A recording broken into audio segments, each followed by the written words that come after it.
مگر اس حدیث پاک کو پڑھتے بھی ڈر لگتا ہے، بیان کرتے بھی ڈر لگ رہا ہے.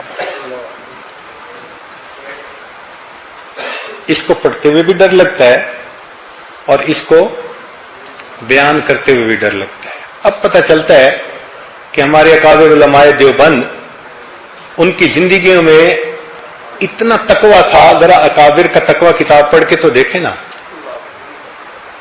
پیریڈ پڑھاتے ہوئے اگر کوئی رشتہ دار آ جاتا تھا تو چند منٹ اس سے جو بات کرتے تھے وہ بھی نوٹ کرتے تھے، اور مہینے کے بعد اپنی تنخواہ سے اتنے وقت کی تنخواہ کم کروا دیتے تھے.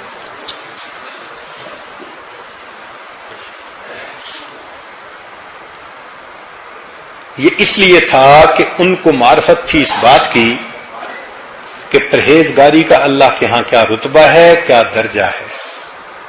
بہت محتاط تھے. چنانچہ یہ حدیث مبارکہ انس رضی اللہ تعالیٰ عنہ نے روایت کی کہ نبی علیہ الصلوۃ والسلام نے ارشاد فرمایا، من لم یکن لہ ورع یسدہ معصیۃ اللہ اذا خلا. جس بندے کے پاس اتنی ورع نہ ہو جو اس کو تنہائی میں گناہ سے روک دے، جس بندے کے پاس اتنی پرہیزگاری نہ ہو کہ وہ پرہیزگاری اس کو تنہائی میں گناہ سے روک دے، فرمایا من لم یکن لہ ورع یسدہ معصیۃ اللہ اذا خلا لم یعب اللہ بشیء من عملہ. اللہ کو اس کے کسی عمل کی کوئی ضرورت نہیں. جس بندے میں اتنی پرہیزگاری نہیں کہ وہ تنہائی میں گناہ سے بچ سکے، اب جلوت میں کیے ہوئے اس کے کسی عمل کی اللہ کو کوئی ضرورت نہیں. ایسے لگتا ہے کہ جلوت کے عمل منہ پہ مار دیں گے اگر خلوت میں اس بندے کے اندر خوف خدا نہیں ہوگا. اب یہ حدیث مبارکہ جب پڑھتے ہیں نا تو ڈر لگتا ہے. سوچئے، اللہ اکبر، درنگی چھوڑ دے، یک رنگ ہو جا، سراسر موم ہو جا. یا اللہ تعالیٰ فرما دیں گے یہ عمل تو نے میرے لیے نہیں کیے تھے، یہ بندوں کے لیے کیے تھے. تیرا معبود میں نہیں تھا، تیرا معبود بندے تھے. ان کو پوجتا تھا، اپنے نفس کو پوجتا تھا. اگر تم مجھ سے ڈرتا ہوتا تو تنہائی میں بھی گناہوں سے بچتا. اس لیے علماء نے لکھا ہے کہ دو صراط ہیں، ایک دنیا میں ہے، ایک آخرت میں ہے.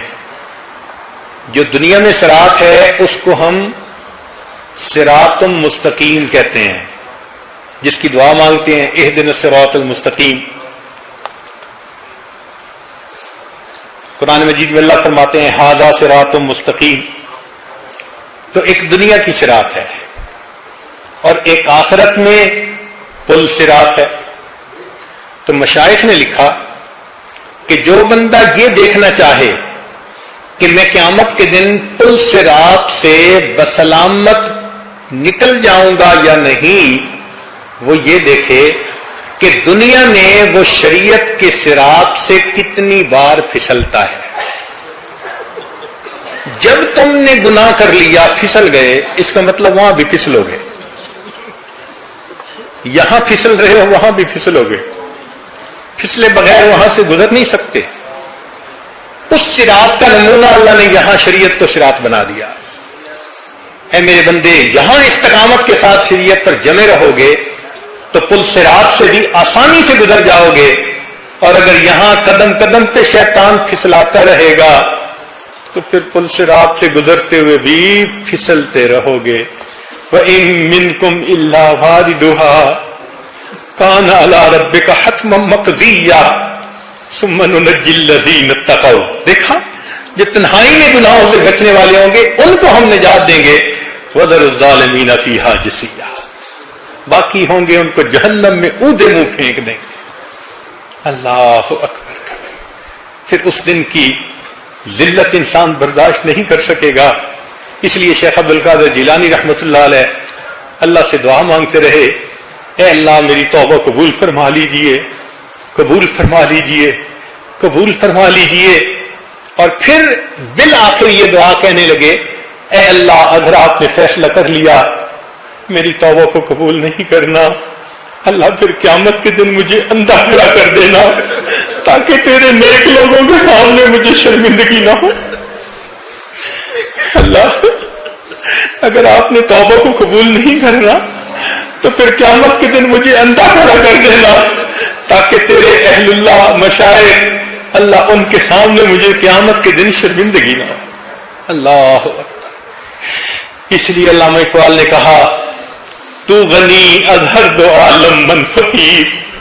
اللہ تو دو عالم سے غنی ہے, میں فقیر ہوں. روز محشر عذرہائے من پذیر. اللہ قیامت کے دن میرے عذروں کو قبول فرما لینا. گر تمی بینی حسابم نہ گزیر. اور اگر آپ فیصلہ کر لے کہ حساب لازمی لینا ہے, از نگاہ مصطفیٰ پنہا بگی. اللہ مصطفیٰ کریم سے میرا حساب رچل لینا, مجھے کالی کملی والے کے سامنے شرمندگی نہ ہو. مجھے آقا یہ نہ کہے تو نے میرے آنسوؤں کی قدر نہ کی, میں راتوں کو دعائیں مانگتا تھا تو نے میری آہوں کی